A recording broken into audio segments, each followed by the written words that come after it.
Hello guys, welcome back to new video. This is Ganesh, GDS BPM. So present ఈ video వచ్చేసి మనం ఇప్పుడు అందరికీ తెలిసిందే రూల్ 3 ట్రాన్స్ఫర్ పోర్టల్ అనేది అప్లికేషన్ అనేది ఈ రోజుతో స్టార్ట్ అయింది. సో అప్లికేషన్ చేసేటప్పుడు చాలామందికి చాలా రకాలుగా డౌట్స్ అడుగుతుంటూ ఉంటారు. సో నేను ఇప్పుడు ఈ వీడియోలో మెయిన్గా చెప్పేది ఏంటంటే మనం అప్లికేషన్ చేసేటప్పుడు ఎలాంటి మిస్టేక్ చేయకుండా అప్లికేషన్ చేయాలి. మన అప్లికేషన్ అనేది డివిజన్ ఆఫీస్ నుంచి అప్రూవల్ అవ్వాలంటే, యాక్సెప్ట్ అవ్వాలంటే ఇలాంటి మిస్టేక్ చేయకూడదు దాని గురించి వీడియోని క్లారిటీ చెప్తాను. సో వీడియోని స్కిప్ చేయకుండా లాస్ట్ వరకు చూడండి. ఇంకా చాలామంది అడుగుతున్నారు, సో బ్రదర్ మనీ ఇస్తే ఏమైనా ట్రాన్స్ఫర్ అవుతుందా అని కూడా ఇలాంటి డౌట్ అడుగుతున్నారు. సో నేను కొంచెం యూస్ఫుల్ అయ్యే కామెంట్స్ని పట్టుకొని వీడియో చేస్తున్నాను. సో వీడియోని స్కిప్ చేయకుండా లాస్ట్ వరకు చూడండి, అప్పుడే మీకు ఇన్ఫర్మేషన్ అనేది క్లారిటీగా అర్థమవుతుంది. సో ఇప్పుడు నేను ఈ వీడియో చెప్పేటప్పుడు కొన్ని మిస్టేక్స్ చెప్తాను. ఈ మిస్టేక్స్ చేస్తే మాత్రం మీ అప్లికేషన్ అనేది రిజెక్ట్ అయిపోతుంది. ఓకేనా? సో ఈ వీడియోని అందరూ జాగ్రత్తగా చూడండి. ఇంకా మీరు వీడియోను లైక్ చేయకుండా చూస్తుంటే మాత్రం ప్లీజ్ లైక్ చేసుకోండి. ఇంకా మీరు మన ఛానల్ని కొత్తగా ఎవరైనా చూసి ఉంటే మాత్రం సబ్స్క్రైబ్ చేసుకోకుండా మాత్రం మర్చిపోకండి ఫ్రెండ్స్. ఓకేనా? సబ్స్క్రైబ్ మాత్రం చేసుకోండి.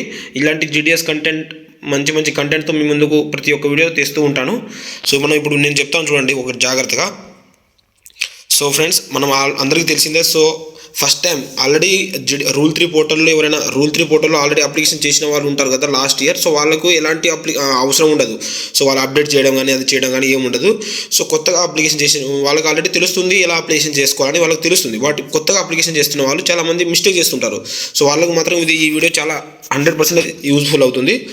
సో ఫస్ట్ వచ్చేసి మీ హెడ్ ఆఫీస్ నుంచి కొంచెం అప్డేట్ చేయాల్సి ఉంటుంది. మొబైల్ నెంబర్ కానీ సంథింగ్ అలాంటి చేస్తే తర్వాత మీరు అప్లికేషన్ అనేది చేసుకోవచ్చు. అవన్నీ మీ పర్సనల్, మీ హెడ్ ఆఫీస్కి కాంటాక్ట్ అయితే అవన్నీ క్లియర్ అయిపోతుంది.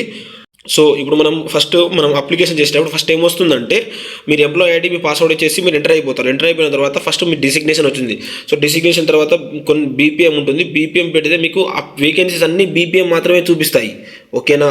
ఒకవేళ మీరు ఏ బీపీఎం పెట్టారనుకో, మీరు ఏ బీపీఎం ఉండారనుకో, ఏ బీపీఎం ఉంటే మీకు డాగ్ సేవక్ దాంతోపాటు ఏ బీపీఎం మాత్రమే కనబడతాయి. ఓకేనా? అర్థమవుతుంది అందరికీ. సో నేను బీపీఎం ఉన్నాను, నాకు అన్ని బీపీఎం చూపిస్తున్నాయి, నాకు ఏ బీపీఎం చూపిస్తలేవని అలా అడగకండి. సో ఒకవేళ మీకు ఏ బీపీఎం ఉంటే మీకు డాక్ సేవకు ఏ బీపీఎం కనబడుతూ ఉంటుంది. బీపీఎం ఉంటే బీపీఎం మాత్రమే కనబడుతుంది. ఒకవేళ మీరు ఏ బీపీఎం లెవెల్ 2గా వర్క్ చేస్తే మాత్రం మీకు అప్పుడు బీపీఎం లెవెల్ 1గా మీకు వేకెన్సీ అనేది చూపిస్తుంది. సో మీకు కొన్ని ఏమైనా డౌట్స్ ఉంటే నాకు కింద డిస్క్రిప్షన్లో వచ్చేసి నా ఇన్స్టాగ్రామ్ ఐడి, అదేవిధంగా టెలిగ్రామ్ ఐడి ఉన్నాయి. అక్కడ వెళ్ళి నేను కామెంట్ మెసేజ్ చేయండి, నేను తప్పకుండా రిప్లై ఇస్తాను మీకు. ఓకేనా? సో ఇది ఉంటుంది. సో మీ డెసిగ్నేషన్ కరెక్ట్గా ఇచ్చేయండి. డెసిగ్నేషన్ ఇచ్చిన తర్వాత మీ స్లాబ్ ఉంటుంది. స్లాబ్లో అవి ఆటోమేటిక్గా అవే వస్తాయి అనుకుంటాను. తర్వాత మీ డేట్ ఆఫ్ బర్త్ కానీ, డేట్ ఆఫ్ బర్త్లో ఎలాంటి మిస్టేక్ చేయకండి. ఓకేనా? డేట్ ఆఫ్ బర్త్ కానీ, మీ మొబైల్ నెంబర్, ఇంకా వచ్చేసి మీ మొబైల్ నెంబర్ జాగ్రత్త. మొబైల్ నెంబర్ తర్వాత ఈమెయిల్ ఐడి వెరిఫై చేయాల్సి ఉంటుంది. ఈమెయిల్ ఐడికి మెయిల్ వస్తుంది, ఒక ఓటీపీ వస్తుంది, ఇవి ఉంటుంది. So mobile number, date of birth. So ఇంకా కొన్ని ఎస్ఆర్ నో అడుగుతుంటాయి. సో మ్యాక్సిమం కొన్ని నో అని ఉంటుంది. సో నేను అప్లికేషన్ వీడియోలో కూడా తొందరలో పెడతాను. Last year application video already దీంట్లో ఉంది.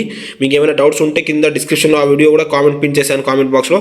సో అక్కడ వెళ్ళి మీరు చూడండి, అర్థమైపోతుంది. సో ఈ ప్రజెంట్ జరుగుతున్న అప్లికేషన్ వీడియో కూడా చేస్తాను. సో ఇంకా నాది హెడ్ ఆఫీస్ నుంచి అప్డేట్ రాలేదు. సో అప్డేట్ అయిన వెంటనే నేను వీడియో చేసి అప్లోడ్ చేస్తాను. అంతవరకు వెయిట్ చేయండి. ఓకేనా? సో ఇలా ఉంటుంది. ఇంకా కొన్ని పర్సనల్ ఇన్ఫర్మేషన్స్ ఉంటాయి. So me date of birth కానీ, ఇంకా నెక్స్ట్ వచ్చేసి డెసిగ్నేషన్ అయిపోయింది. సో ఇలాంటి దగ్గర మిస్టేక్ చేయకండి. మిస్టేక్ చేశారనుకో మీ హెడ్ ఆఫీస్ దగ్గర రిజెక్ట్ అయిపోతుంది. ఓకేనా? ఇక్కడ మీరు అప్లికేషన్ సక్సెస్ అయిపోతుంది, బట్ హెడ్ ఆఫీస్కి వెళ్ళినప్పుడు రిజెక్ట్ అయిపోతుంది ఇలాంటి మిస్టేక్ చేశారనుకో. ఓకేనా? సో మ్యాక్సిమం డెసిగ్నేషన్, స్లాబ్స్ అనేది ఆటోమేటిక్గా అవే వచ్చేస్తాయి. సో నేను అప్లికేషన్ వీడియో క్లారిటీగా చేసి పెడతాను, అప్పటివరకు వెయిట్ చేయండి. ఇంకా నేను క్లారిటీ చెప్తాను దాంట్లో వచ్చేసి. సో నేను చెప్పిన చిన్న మిస్టేక్స్ మాత్రం చేయకండి. సో ఇంకా చాలామంది అడుగుతున్నారు, బ్రదర్ టెంటేటివ్ వేకెన్సీస్ అంటే ఏంటిది, సో అది ఎప్పుడు వస్తుంది అని అడుగుతున్నారు.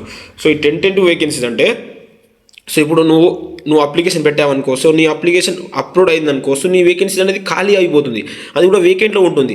సో దాన్ని ఇంకో నోటిఫికేషన్ ఇచ్చే బదులు సో ఇప్పుడే 10 వేకెన్సీస్ పెడతారు. అంటే ఇతని అప్లికేషన్ అప్రూవల్ అయింది, సో ఇతని దగ్గర వేకెంట్ ఉంది, ఇలా అని ఉంటుంది 10 వేకెంట్ అనేది.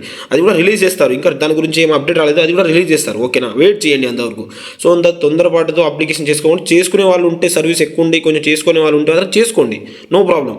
ఓకేనా? 10 వేకెన్సీ కోసం చూస్తానని చెప్తే మాత్రం వెయిట్ చేయండి. 10 వేకెన్సీ అంటే ఎన్నో అర్థమైంది అనుకున్నాడు. 2 పర్సన్స్ ఉన్నారనుకో ఇప్పుడు.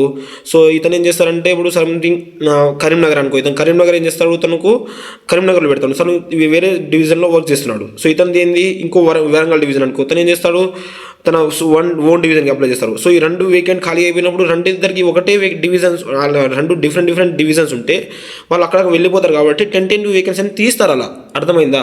సో అలా ఉంటుంది. వీళ్ళ ఇద్దరిది అప్లికేషన్ అప్లోడ్ అయితేనే వస్తుంది అది. ఓకేనా? వీళ్ళది యాక్సెప్ట్ అయితేనే అప్లికేషన్ అనేది, అప్పుడే 10 వేకెన్సీ వస్తుంది.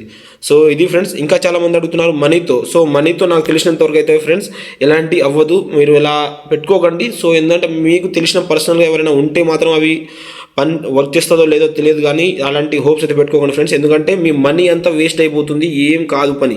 ఓకేనా, అర్థమవుతుందా? సర్వీస్ మీదనే డిపెండ్ అవుతుంది ఫ్రెండ్స్. సర్వీస్ ఎవరికైతే హైగా ఉంటుందో వాళ్ళకి ఇస్తారు, కొన్ని రూల్స్ ఉంటాయి అందులో.